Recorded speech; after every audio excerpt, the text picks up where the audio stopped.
All right, we are in the last part of our series of this guy named Jacob. And Jacob has been living this amazing life, but he's also been living a life that's full of deceit. In fact, his name actually means deceitful, deceiver, grabber, and he's out to scheme and manipulate.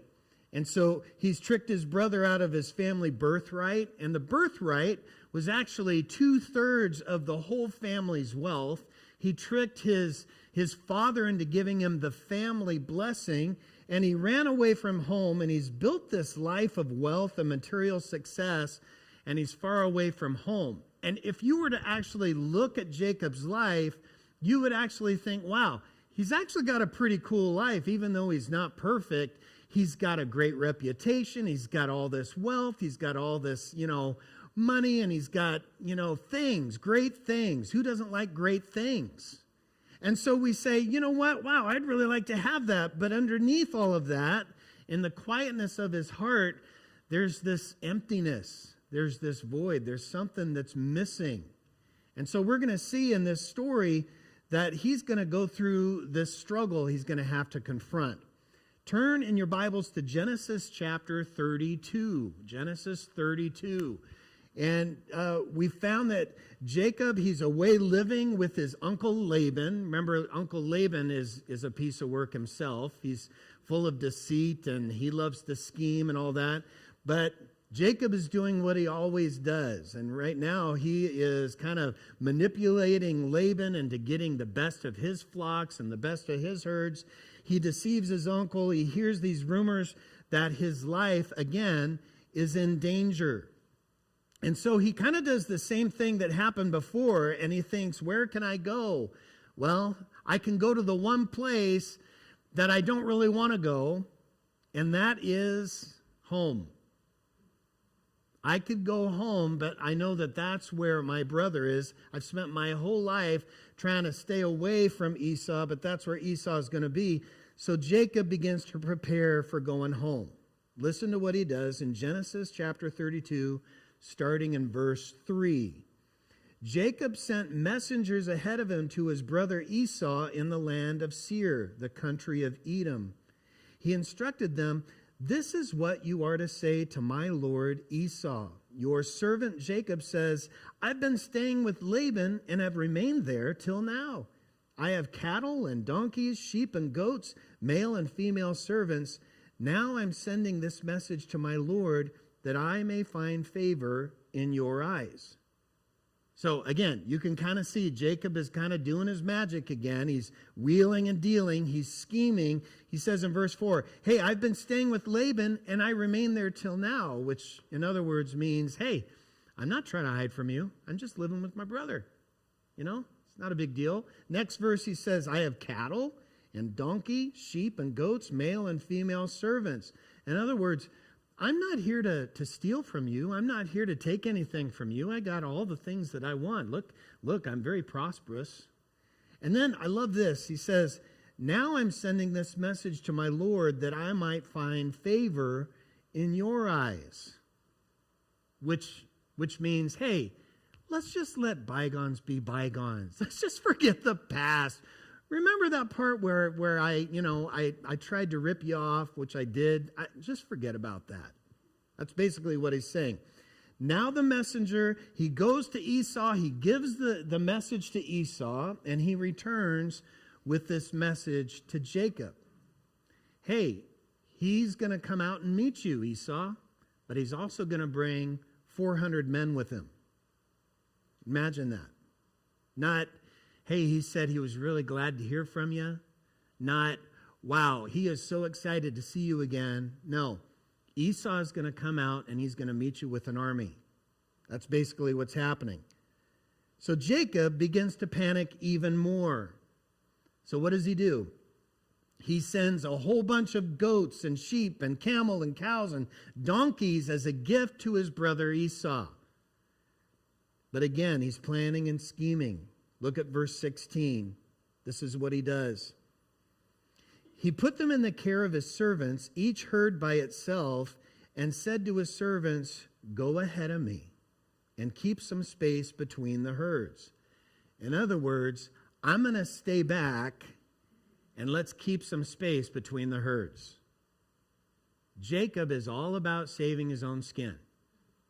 Jacob is all about making sure that he's going to be okay no matter what. And then he does the unthinkable.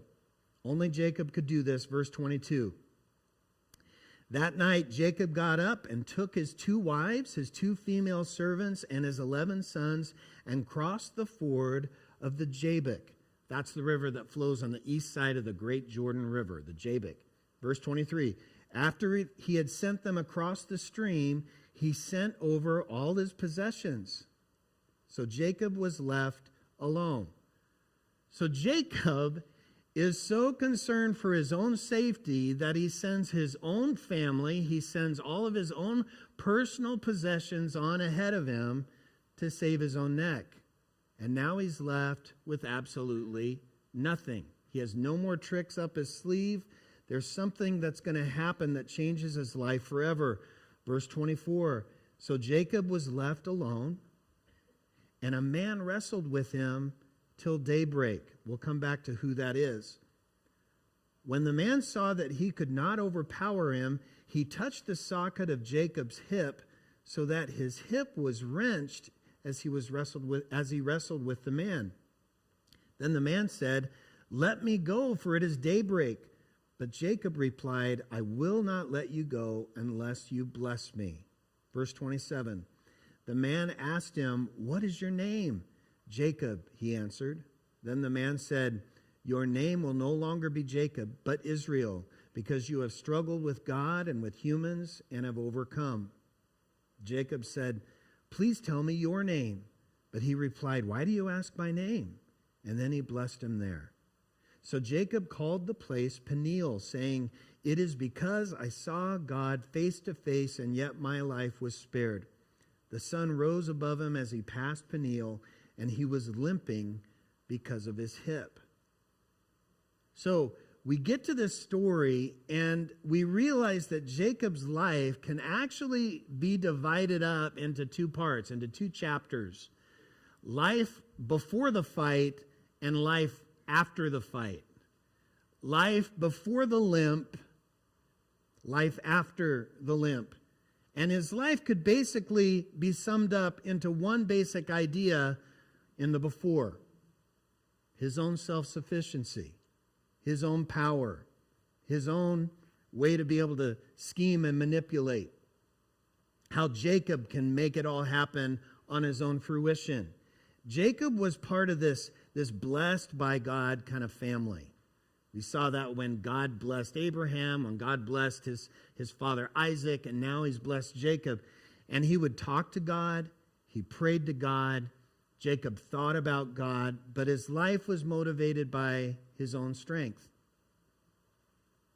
His life was motivated by his own scheming and his own planning. He always had a way out.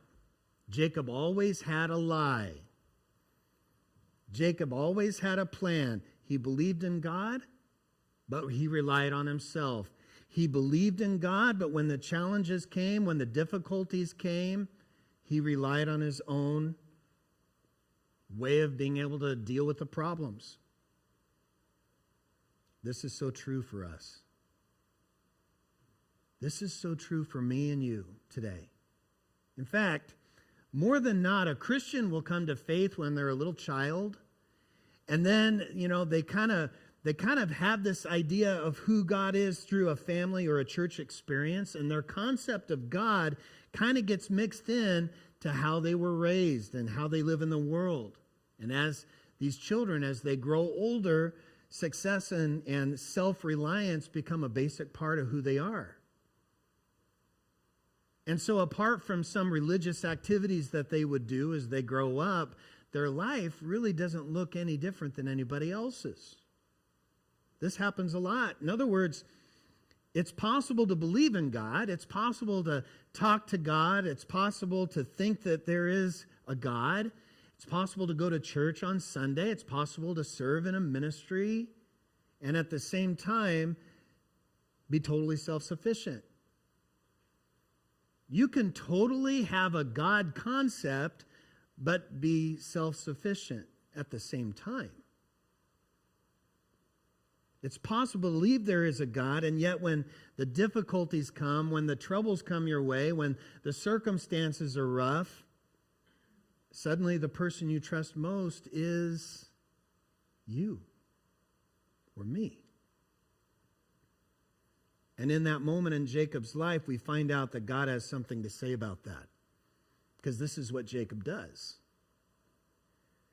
Now, some traditions say that the man who shows up and picks a fight with him is an angel. Some traditions say that it was God himself.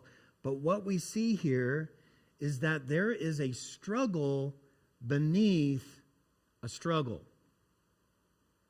There's something going on bigger than what we actually perceive. Jacob realizes at that moment his battle is not really with his brother Esau. His battle isn't with his uncle Laban. His battle isn't with any part of his family. His battle isn't even with himself. His battle is with God. That's where the real struggle comes in. Later, the prophet Hosea would explain it like this in Hosea 12:3. It says, "In the womb he grasped his brother's heel.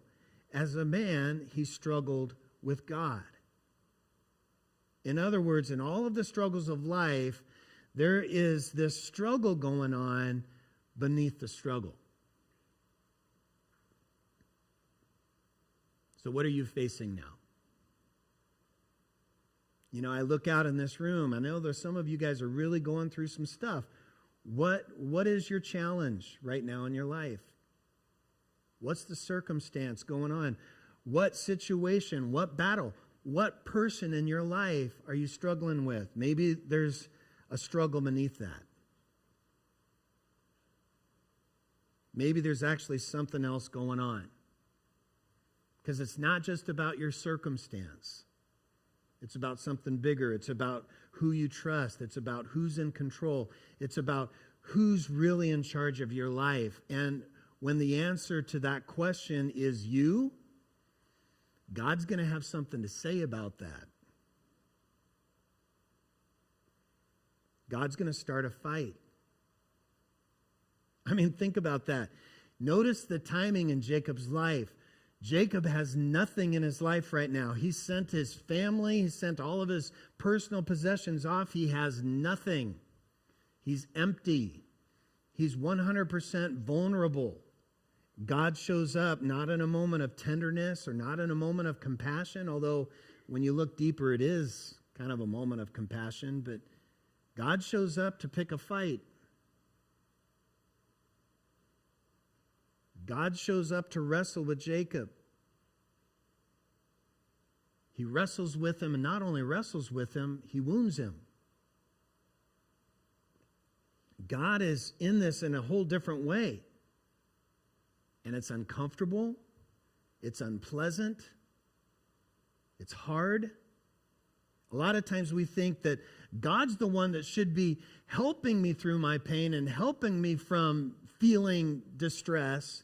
Kind of like when we take a drug or something. But looky here. Part of the reason why life is challenging is because redemption is hard. Faith is hard. Love is hard. In this moment in Jacob's life, he discovers his self-sufficiency has to die. He has to let that go. And when you're confronted with the fact that your own self-sufficiency has to go, guess what? There's going to be a fight. We don't like it. We want to have control. It's going to be hard. There's going to be something deep down inside you, no matter how long you've been a part of a church, no matter how long you've been involved, no matter how long you've had faith. There's going to be a part of me that will not want to let go of my own strength. There's going to be a part of me that doesn't want to let go of my own will. There's going to be a part of me that doesn't want to let go of my own ability to get through the situation on my own. I want to be able to trust in myself and my own self-sufficiency, but that has to die. in the moment in Jacob's life that this defines the second part of his life, the second chapter, when he realizes what's really happening with him. This is when he actually starts to really pray to God. This is when his prayers to God actually are dramatically changed. Has anybody ever felt bored when they pray? It's okay. I have. Have you ever felt like, man, why pray? God doesn't really care. You know, I mean, you start to lose your trust in the whole idea of prayer because you feel like he doesn't care. Let me tell you something. If you're bored with prayer, I can guarantee God's bored with your prayer too. You know why? Because that's proof of the fact that you're not being real with him. You're not really talking with him. You're not really expressing to him, hey, who's really in charge?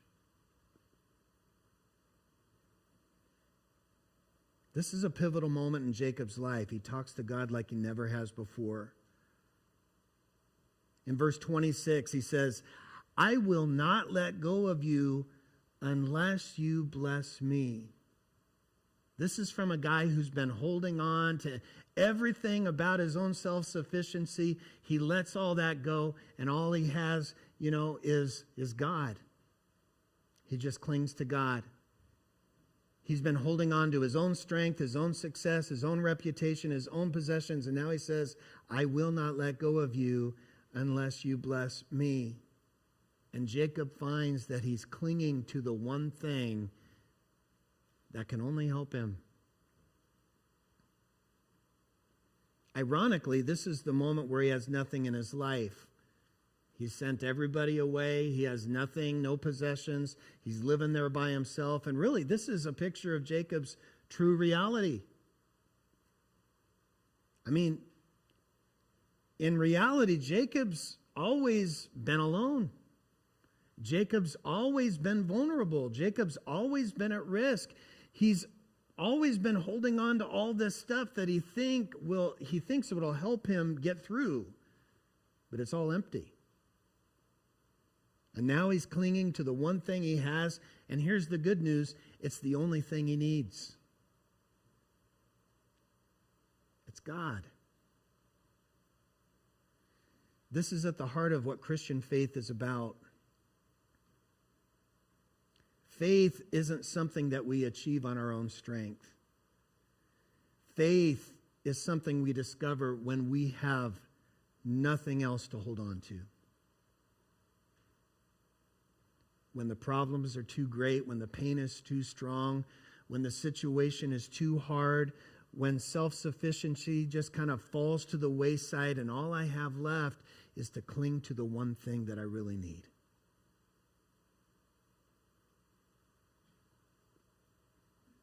When the only thing you can do is simply not let go. There's a famous author. Her name's Corrie ten Boom. She's from Holland.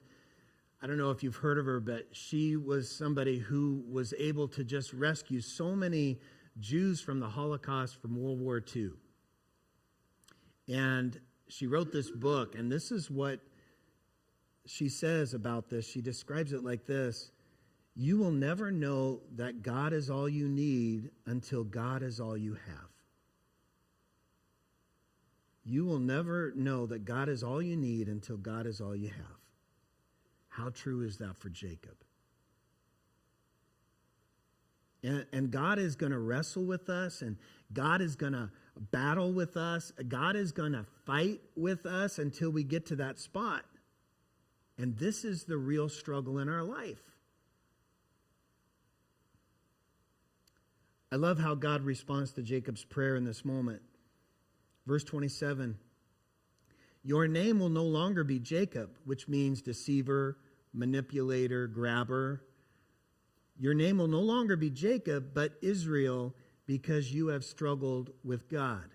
In other words, you've wrestled with God. You have persevered with God. The man who used to be the master manipulator is now the one who clings to God.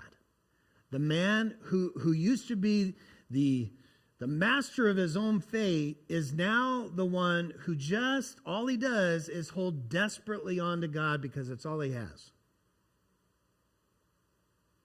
Jacob doesn't just get a new name, Jacob gets a limp. In verse 31, the sun rose, he was limping because of his hip. He was wounded, he was humbled, he was vulnerable. In fact, he goes to meet his brother Esau in a place of humility, in a place of weakness. You would think that would be the worst case scenario. You would think that would have been the death of him. It ends up being the thing that saved his life. Look at chapter 33, starting in verse 1. Jacob looked up, and there was Esau, coming with his 400 men. So he divided the children among Leah, Rachel, and the 2 female servants. He put the female servants and their children in front, Leah and her children next, and Rachel and Joseph in the rear. Get this. He himself went on ahead and bowed down to the ground 7 times as he approached his brother. But Esau ran to meet Jacob and embraced him. He threw his arms around his neck and kissed him, and they wept. It's ironic to me. Jacob thought that he thought he could manipulate and scheme his way through life, but his vulnerability ends up being the thing that saves him. His weakness saved him. That limp that God gave him saved him.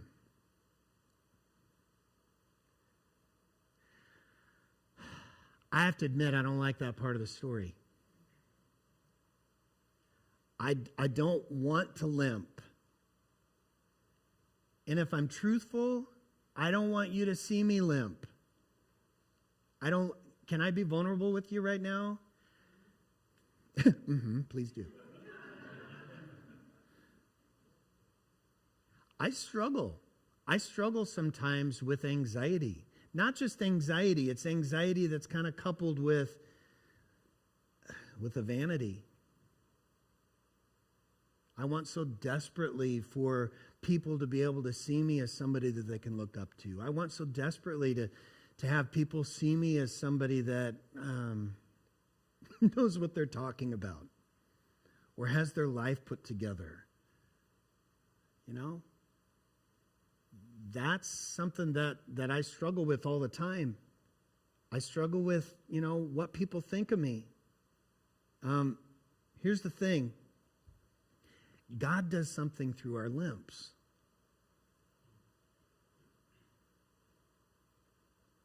Remember we were talking about David a while back. God does something in those caves that we seem to hide in. Well, God does something in our limps, in our weakness. Can you think of a scripture that goes along with that? Paul talks about that. One of the great struggles in life is dealing with this because it's no longer about our self-sufficiency. It's about what God can do with us. Paul says this, that's why for Christ's sake I delight in weaknesses, in insults, and hardships, and persecutions, and difficulties. For when I am weak, then I am strong. And that's really at the heart of the struggle. The question for you is, do you believe this? Do you bet your life on that? Is that something that you can bank your life on? To let go and hold on to God? Because I tell you, it's the one thing you have and it's the only thing you need. 2,000 years ago, this Jesus, he came from heaven, he wrestled with humanity, and you guys, he fought with us and for us. He died on the cross for us. He was buried in a tomb for us. 3 days later, he raised from the dead. He defeated death for us.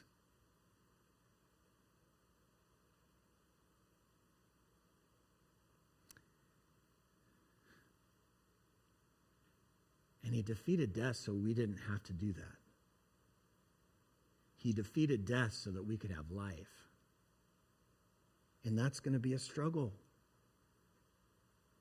This whole redemption thing, this whole idea of faith, this following God, it isn't comfortable. It isn't easy. It's hard. It's going to be a fight. It's going to be a struggle. It's going to be painful. But here's the thing. Success isn't going to fix you. Surrender is going to fix you. Surrender is going to fix you. Today, I want to ask you to do that in your own way. I want you to do it with your own heart. I'm going to make it really simple for you. I want to give you 4 words that you're going to be able to take with you in whatever circumstance you have these 4 words. You ready? God, I need you. God, I need you. Maybe you're struggling at work. Maybe you're struggling with your career. Maybe you're struggling with some kind of relationship in your family or with a friend or with a classmate at school. Maybe you're struggling with a financial hardship. God, I need you. I need you. Maybe life looks really good on the outside and everybody thinks you got it all taken care of. But on the inside, you know that something's missing. On the inside, there's a huge hole, and you just feel like, is this all there is to life? God, I need you. That's the battle. That's the fight. Where your self-sufficiency just kind of runs out, and you just have to cling on to the one thing that you need, and that's God. God, I need you. It takes all of our will, it takes all of our effort to let go of whatever it is that we want to hold on. What is worth holding on to that you wouldn't have that? Why wouldn't we do that with our lives? Hang on to the one thing that we really need, the one thing that we really have. I want everybody to just close your eyes, bow your heads right now. And let's just go to God in prayer. God, we come to a place right now where we need you. There's an emptiness in us. Some of us have been in the church most of our lives. Some of us maybe are brand new to the faith. But either way, God, we need you. In every circumstance, in every hardship, in anything that we're going through in life that we feel like we need to control or we need to kind of take care of and we need to use our own sufficiency, may we hold on to the one thing that we truly need. May we cling like Jacob to the one thing that we need, the only thing that we have, and that's you. God, we pray that anything else that we do, this sin of holding on to our own strength, this sin of holding on to our own self-sufficiency so we don't have to rely on you, Lord, may that fall to the wayside right now. And God, can you change us as Christ followers? Can you change us as a church to be able to be wholly reliant on your strength and your power, to know that you're in control and we are not? We ask this in your precious name, Jesus. And everybody says together, amen.